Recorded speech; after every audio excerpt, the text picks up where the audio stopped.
नमस्कार दोस्तों। आज 1 नवंबर है और आज जो न्यूज है वो इतना इम्पोर्टेंट है, इतना महत्वपूर्ण है, जैसे हमारे देश ने एक कलंक धोया हो। बहुत ही पुराना कलंक था और कब हुआ ये कलंक शामिल ये पता नहीं, लेकिन एक कलंक जो था उसे धोया हो। SC puts an an end to two finger test on rape survivor, है ना। जो बलात्कार पीड़ित हैं उनका 2 फिंगर टेस्ट नहीं होगा, अवैध होगा। जो करेंगे उस पे कार्रवाई की जाएगी, ऐसा सुप्रीम कोर्ट ने कहा है और ऑर्डर दिया है। Declared that any person conducting the invasive 2 finger और 3 finger vaginal test on rape or sexual assault survivors will be found guilty of misconduct, है ना। मतलब ये अवैध हो गया, इलीगल हो गया। क्या किया जाता था ना कि जो रेप पीड़ित हैं उनके साथ एक तरीके से यह फिर एक बार रेप होने जैसा ही था। बहुत ही मुश्किल हालात से गुजरने पड़ते थे। उनके हाइमन चेक किए जाते थे कि वो सेक्सुअली एक्टिवेटेड है या नहीं है, वो सेक्स करने की आदत है या नहीं है।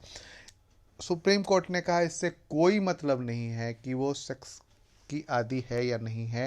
यदि उसका रेप हुआ है तो रेप हुआ है, इससे कोई फर्क नहीं पड़ता। यदि वो कह रही है कि उसके साथ ज़बरदस्ती किया गया है तो किया गया है ना। आप इस पे 2 फिंगर टेस्ट तो नहीं ही कर सकते। चूंकि झारखंड हाई कोर्ट ने एक फैसला दिया था, निचली हाई कोर्ट ने सज़ा सुनाई थी और झारखंड हाई कोर्ट ने फैसला बदल दिया था। उसके बाद वो सुप्रीम कोर्ट में अपील हुआ और सुप्रीम कोर्ट ने ये फैसला दिया। बहुत ही बढ़िया फैसला है ये और ऐतिहासिक फैसला है। लूला the Silva defeats Bolsonaro in Brazil presidential election. देखिए, ब्राज़ील में हो रहा है, हमें बहुत ज़्यादा ध्यान नहीं देना चाहिए, लेकिन यह इम्पॉर्टेंट है।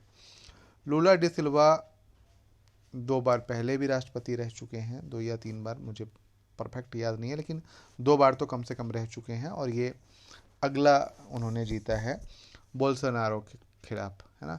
बहुत ही कांटे की टक्कर रही और 50.9% और 49.1% का मामला रहा। लेकिन यहाँ पे ये समझने वाली बात है कि ये वामपंथी जीत है। अभी वर्तमान समय में विश्व में दक्षिणपंथी रुझान चल रहा है, दक्षिणपंथी सरकारें बहुत आगे आ रही हैं और लूला द सिल्वा वामपंथी विचारों के माने जाते हैं। समाज के सभी वर्गों को साथ लेके, या समाज जो जो संसाधन है उस पर सभी वर्गों का हक है, इसको लेके माने जाते हैं। इसके कारण से यह जीत जो है पूरे विश्व में एक नज़ीर बनती है या एक अलग तरीके का मुकाम रखती है। तो इससे आगे भी हम देख सकते हैं। इसके बाद है capitation fee taken by educational institute illegal, है ना।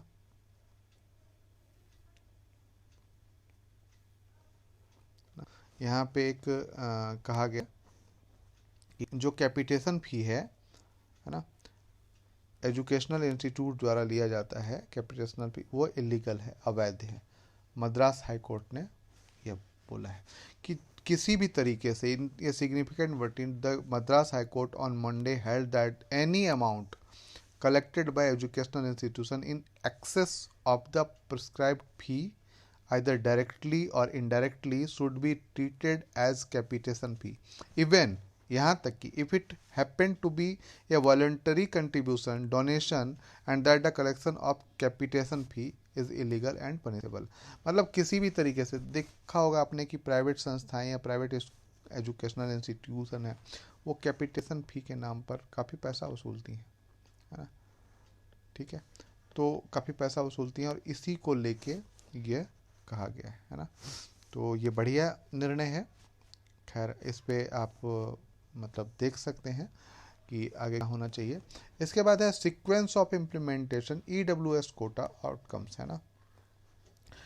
यहाँ पे एक चर्चा छिड़ी गई है कि जो आरक्षण दिया गया था, जो रिजर्वेशन था, रिजर्वेशन दरअसल उनके लिए था जो समाज के डिप्राइव्ड क्लास थे, पीछे छूट गए थे। उनमें से एससी और एसटी, है ना, संविधान में ही किया गया था। उसके बाद इसमें एक और शामिल किया गया, वो है ओबीसी, अदर बैकवर्ड कास्ट, जो पीछे छूट गए थे, है ना। ये किसी एससी और एसटी में नहीं आते थे, पर ये वो जातियां थीं जो आर्थिक रूप से या सामाजिक रूप से पिछड़ गई थी, उनके लिए अदर बैकवर्ड कास्ट का वो किया गया था। अब एक और कोटा बनाया गया है, वो ईडब्ल्यूएस का है, इकोनॉमिक वीकर सेक्शन। अब यहाँ पे इन दोनों और इनके बीच में अंतर क्या है? इकोनॉमिक वीकर सेक्शन हमेशा इकोनॉमिक वीकर नहीं रह सकता, पर भारत में जातियां हमेशा इसी सेक्शन में रहेंगी, ये तय। तो इसमें कैसे तय किया जाएगा कि ये ईडब्ल्यूएस आज है तो कल नहीं था? इसके लिए हमने कहा, आप कहोगे कि फिनेंशियल क्राइटेरिया तय कर दिया गया है, लेकिन आप आज भी जानते हो कि आज भी हम किस प्रकार का उपयोग करते हैं। यहाँ पे भी जो उपयोग करने वाले हैं वो कौन लोग हैं जो इनका उपयोग कर पाते हैं? आपको पता है कि वो सक्षम लोग हैं और फिर इसका उपयोग कर पाते हैं। तो इसी पे बात की गई है कि क्या चीज़ें की गई हैं और किस तरीके का मामला किया गया है ना। उसी पे जैसे ये जो रिजर्वेशन था वर्टिकल है, लेकिन हॉरिजॉन्टल रिजर्वेशन जो किया गया था, क्षैतिज आरक्षण और लंबवत आरक्षण, उसकी बात की गई है। खैर उससे बहुत ज़्यादा नहीं जाना है, आपको दो चीज़ें देखनी है। आपको ये देखना है कि ईडब्ल्यूएस कोटा में किस तरीके का जो ये मतलब जो आरक्षण है उसको क्या ओवरलैपिंग कर रहा है, या इसमें जो आरक्षण की बात की गई है संविधान उससे अलग है। इसी पे ये पूरा मामला किया गया है। तो आप इसे पढ़ लेंगे तो आसानी से आपको समझ में आ जाएगा। विच सीक्वेंस इज़ बेटर, ऐसे आरक्षण दिया जाना चाहिए, ऊपर जातियाँ जो हैं इस तरीके से, जो नीचे जातियाँ उनको दिया जाना चाहिए, या इस प्रकार से हमें मान के चाहिए जैसे हम समाज में विकलांगता की जब बात करते हैं तो उसमें हम कास्ट नहीं देखते हैं, है ना। विकलांग तो कोई भी हो सकता है, उसमें ये कास्ट थोड़ी देखा जाता है कि ये कास्ट वाला है या इस जाति का है तो वो विकलांग हो सकता है, अपर कास्ट का है तो जाति नहीं। तो यहाँ पे भी यदि कोई विकलांग है तो उसको भी रिजर्वेशन मिलता है, चाहे ये यहाँ का हो चाहे वो यहाँ का हो, रिजर्वेशन सेम मिलता है। हाँ, इसको अतिरिक्त लाभ मिलता है जो ये जातिगत आरक्षण है। जैसे कोई ओबीसी का है तो उसे 3 साल की छूट मिलती है, और यदि उसमें विकलांग भी है तो अतिरिक्त 5 साल की छूट मिलेगी। तो अभी हम यूपीएससी का उदाहरण लें तो यूपीएससी में यदि हम एज 32 है, ओबीसी के लिए 35 हो जाएगा, और प्लस 5 साल वो बढ़ जाएगा विकलांगता का कोटा, है ना।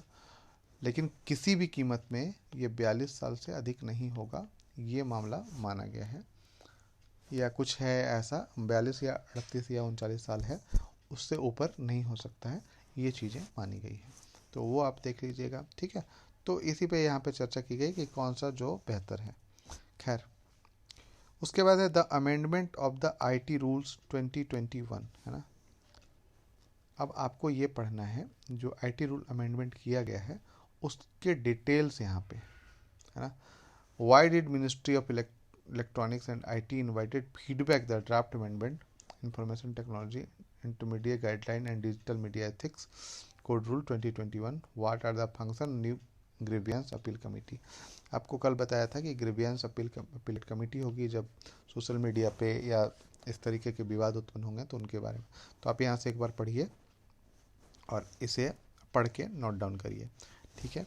इसके बाद यहाँ पे डिटेल है तो इसमें बताने की कोई आवश्यकता नहीं है, आप इसे पढ़ सकते हैं, और यदि आपको समझ में नहीं आता तो फिर हम बताते हैं, ठीक है। उसके बाद है the ambiguity of reservation for the poor unconstitutional और नॉट, ठीक है। यहाँ पे एक मामला है reservation for the ambiguity of reservation, है ना।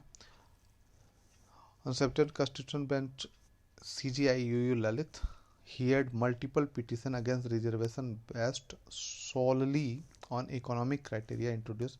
मतलब यहाँ पे भी EWS का मामला है पूरा तरीके से, और आप आसानी से इसे पढ़ सकते हैं और किस तरीके के मेजर्स अपनाए गए, किस तरीके की चीज़ें अपनाई गई हैं और क्या चैलेंजेज हैं, इस पे बात की गई है।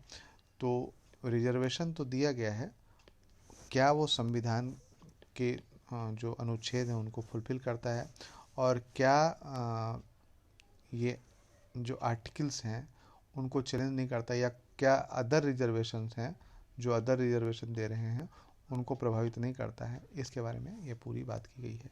ठीक है, तो आप इसे देख लीजिएगा। जैसे कोटा चैलेंज है ना, कि 50% सीलिंग लगाया गया है, उसके बाद दिया जा रहा है, तो इस तरीके की चीज़ें यहाँ पे हैं, आप देख सकते हैं। इसके बाद जो है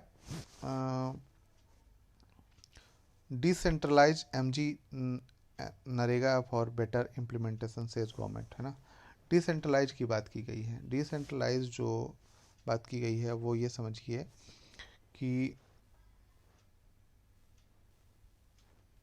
पेज नंबर 16 पर है, का मतलब है यहाँ पे decentralize MG R G S, मतलब मनरेगा जो महात्मा गांधी ग्रामीण, इसको डिसेंट्रलाइज किया जाए तो इसका मतलब है कि it calls for greater diversification permissible work, है ना।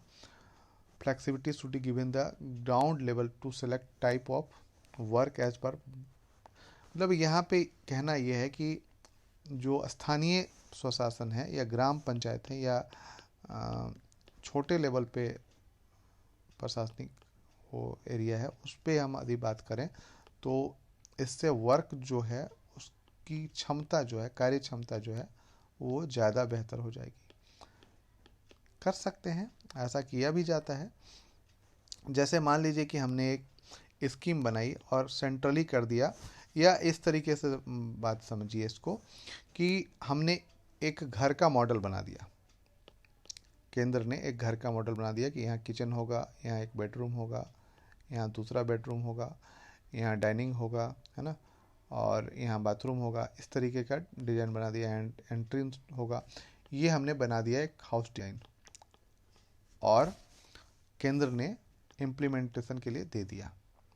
अब ये क्या सोच के बनाए थे? प्लेन। भारत में प्लेट्यू भी है ना, और माउंटेन भी है, डेजर्ट भी है, कोस्टल एरिया भी है, तो इनके लिए तो हमने नहीं बनाया। तो इसका कहना है कि ये जो डिजाइन है वो जगह के अनुसार बदल जाए, तो इसकी जो कार्य योजना है या इम्प्लीमेंटेशन है, जो काम करने की चीज़ें हैं, वो स्थान पे बदलते जाए। कि मान लीजिए हमें छोटा तालाब बनाना है तो आपने कहा कि नहीं इतना ही बड़ा बनेगा, ये तो इस तरीके की चीज़ें हम नहीं कर सकते। यदि हम उसके अनुसार ही वहाँ पे काम करेंगे तो वो बेहतर ज़्यादा हो जाएगा। ठीक है, साथ ही साथ ये भी हम देखेंगे कि Himachal union implementation rural development scheme including the work type of permissible work broad category works may be listed. Flexibility should be given a ground level to select type of works broad category, वही बात की गई है। साथ ही साथ state को भी कुछ और छूट मिलनी चाहिए, और किस जैसे आर्थिक रूप से यह जो केंद्र सरकार द्वारा मदद दी जाती, तो इस तरीके से बहुत सारी छूटें और मिलनी चाहिए ताकि ये और उत्पादक कार्य कर सकें, है ना। इसके बाद है US plan to deploy B-52 bomber. ये बहुत बड़ी न्यूज़ है ना। US plan to deploy B-52 Australia amid China tension, है ना। ये B-52 बॉम्बर है, और ये जो है परमाणु हमला करने में सक्षम है ना, न्यूक्लियर कैपेबल है। और ये यदि ऑस्ट्रेलिया में करता है तो आपको पता होगा कि चीन यहाँ है तो ऑस्ट्रेलिया यहाँ है, तो ये सीधा सीधा बीच में हिंद महासागर का क्षेत्र है, तो आपको हिंद यहाँ पे प्रशांत महासागर वाला मामला आ जाता है, इधर हिंद महासागर वाला। तो इससे आपको पता है कि यहाँ पे यदि स्थिर करता है तो ये चीन के रेंज में है, और चीन के लिए ही इसने यहाँ पे स्थापित किया है। तो इस प्रकार का जो डिप्लॉय करना या इस प्रकार की तैनाती करना, ये एक तरीके से रणनीतिक रूप से, है ना, या सांकेतिक रूप से बहुत प्रभाव डालता है कि आप के लिए ही मैंने यहाँ पे तय किया है। अब यहाँ पे सीधी सी बात है कि चाइना टेंशन की बात, ऑस्ट्रेलिया अमिड चाइना टेंशन, तो ये एकदम सीधे सीधे संकेत है कि हमने तैयारी कर रखी है। तो ये एक जो तनाव बढ़ रहा है चीन और अमेरिका की, इसके तनाव बढ़ाने में और सहायक होगा।